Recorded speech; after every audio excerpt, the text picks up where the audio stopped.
Let's take a look here at the Detroit Lions. And if you have been watching Hard Knocks, as we record this, it's two shows into that series. I'm ready to run through a wall for Dan Campbell, all right? I'm ready to punch through television sets as I'm watching it.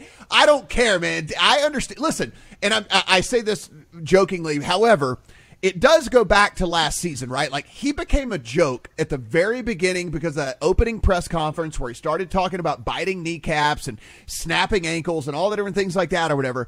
But then you kept hearing from the beat writers, hey, I'm talking to the players, and they love this guy. Like, they are bought in on his messaging. They are bought in on this team. They are bought in on the future of this team. And you kept hearing this from beat writers. But we didn't have any sort of glimpse of any of that because we're not in the locker room and we're not the beat writers who get to interact with these guys left and right.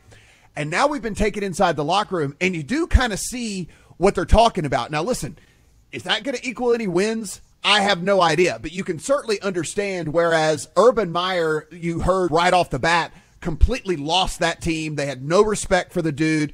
Nobody wanted to play for Urban Meyer, like right out of the gate. You kind of understand now after you see a little bit of what's going on with Dan Campbell, and you go, all right, I can see why these dudes like want to play for this guy. Like, I can see why you'd want to go out there and try and give it your all. I mean, you got Jamal Williams sitting there closing the practice out, starting to cry because, he's got so much emotion going on with what's going on with that team. So, Stephen, again, I don't know if this equals wins on the field, of course, and that's completely different. But, listen, I think there are pieces in place maybe down the line for this Lions team. Maybe this is one of these teams we start to look at the second half of the schedule because, listen, it lightens up a lot towards the end of the schedule for this team. And so maybe that's where we maybe look to back them a little bit more, where maybe they've had a year and a half to kind of start to gel a little bit, a year and a half to try to get things going. Some of these younger players, I might add, will have more games under their belt because if you look at some of the key positions for this squad, they still got really young guys out there, right? I mean, Penny Sewell on the offensive line just played for a year. You've got Aiden Hutchinson who comes in, who looks like he could be an absolute beast, but again, he is a rookie.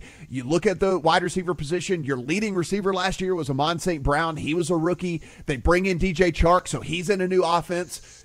They're not going to get Williams back until midway through the season as well, which I think was still a very good pick for them because they knew they were a year away from anything actually probably happening anyway. So you get Jameson Williams at, basically a midseason pickup for them. I mean, I think there's something maybe second half of the season to look at with this squad, but I don't know if I'll have any preseason bets on them. Yeah, we've been asking around the staff. There's some Michigan natives, some Detroit fans, and I was asking them, what's success for this year? Because obviously the betting community got really excited about this team last year. They were underdogs in every single game they played and went 11-6 against the spread. They were just like the favorite team of the sports betting community a year ago. But since 2000, teams that are dogs in over 10 games in a season have covered just 46% of the time. So I generally don't like trends, but the NFL is the most efficient market in the world when it comes to sports betting. So that what the Lions did last year was extremely rare historically in terms of the NFL and betting. So what does that mean for this year? I don't think you can just automatically say that because they covered a lot of spreads as underdogs last year that they're now going to win games the following year and be close to a 500 team. Most of the Lions community I've talked to is they still have realistic expectations right around this win total of like 6-7 wins is probably realistic for them. So the one stat that really stood out to me when diving into this team was one from a guy on Twitter named Sharp Clark. If you look at the percentage of total points scored in the NFL last year by teams in games where the game was essentially out of doubt or not in doubt. So that team had less than a 1% win probability at that point in the game.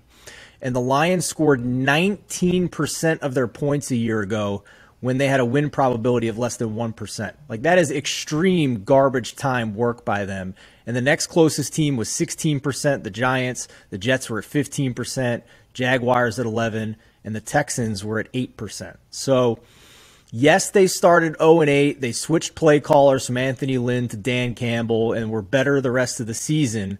But what was actually better what was that measure? They were still only middle of the road in EPA per play in that 3-5-1 stretch the rest of the way. They were still only 19th in success rate.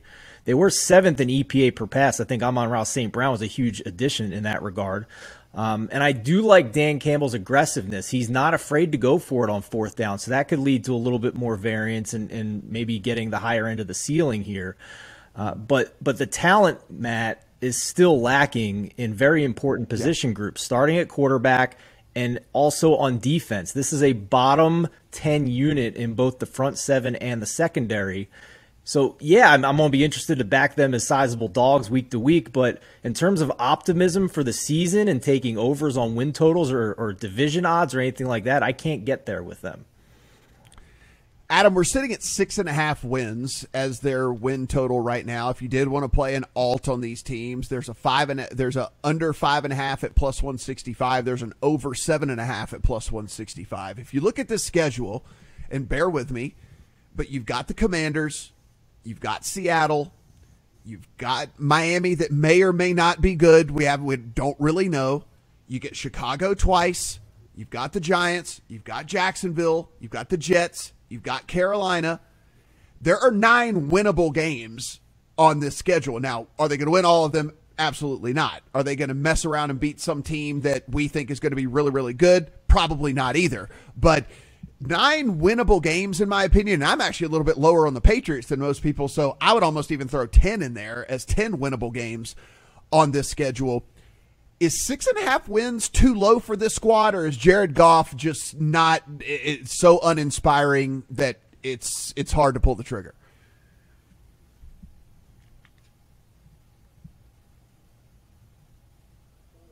To week betting option, and yet right now, as we sit here preseason, I think it's really important to understand where the betting market has already moved on this team and whether or not you're getting the right numbers and whether there are alternative ways to go after betting the Lions right now. So if you look at that 6.5, you have to understand that most books opened at 5.5. It's already been bet up to 6.5. I'm with you that there are that many winnable games on the schedule. And if you want to add fuel to an overfire, you can say that they went 2-6 in one-score games last year. Very notably, they had a couple of very long field goals go against them in games that they were going to win, and that would have put them at 5 wins last year as opposed to only having 3. So there are a lot of ways you can point with the Lions and say this is going to get better, right? A full season of Amon-Ra St. Brown breaking out a little bit more. You've got DJ Chark coming in, a guy who averaged better than 14 yards per reception down in Jacksonville. You have some additions here to get excited about, especially when Jameson Williams comes back as that schedule gets lighter in the second half of the year. However, I do think that between Hard Knocks and the movement we already saw from smart people earlier in the year, you're not getting great numbers right now compared to where the market has been on the Lions. And I think if you see the Lions open up slowly, the numbers might settle back down a little bit to where you're more interested in playing them. Those adjusted win totals as the season goes along, if you're looking long-term and you're seeing that weak schedule down the stretch and the potential addition of Jameson Williams, then you're saying to yourself, hey, okay, this is where I want to get the Lions as opposed to right now. Now, where did I get the Lions and how am I betting the Lions? The NFL is a 12-month sport, gentlemen. A 12-month betting sport. I agree. May 3rd, I was poking around on a particular app.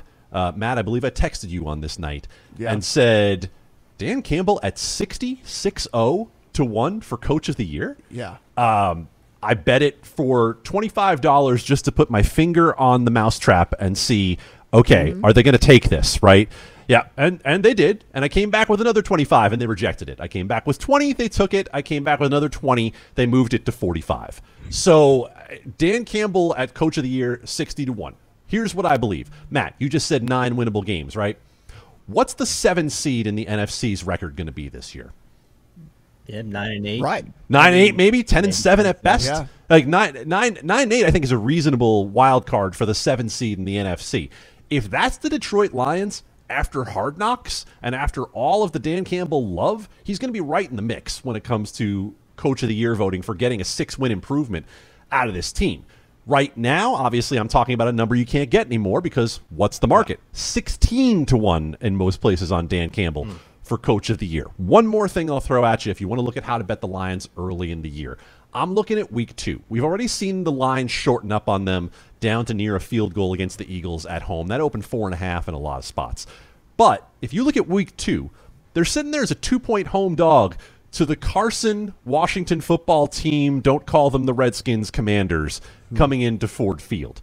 That, to me, is the teaser leg of the year, to be able to get the Lions +8 at home and figure out what you want to pair it up with later, because that's a spot that I think the Lions are ripe, if they are really improved this year, to pick off a Washington team that I don't think any of us have much of an expectation for. Yeah, we talked about the Bears' best number being 175-1 to win the Super Bowl.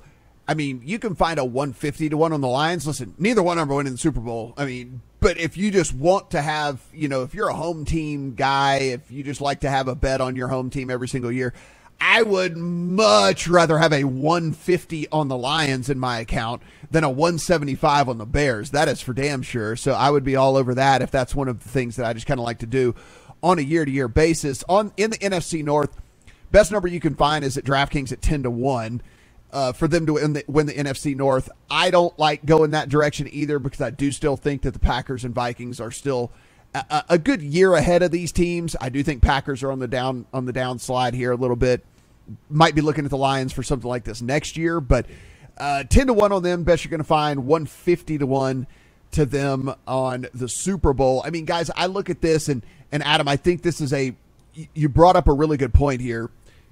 If they happen to lose that game against Washington, though, and they start off 0-3, so Eagles and Washington and the Vikings, and they start off 0-3, I am going to mark now, I'm going to put a reminder in my calendar to check the Lions record after week 3, and I'm going to come in on an over on a win total here, because they're going to get Seattle in week 4, who I consider to be the worst team in the NFL, still getting Chicago twice, the Jaguars, the Jets, the Panthers.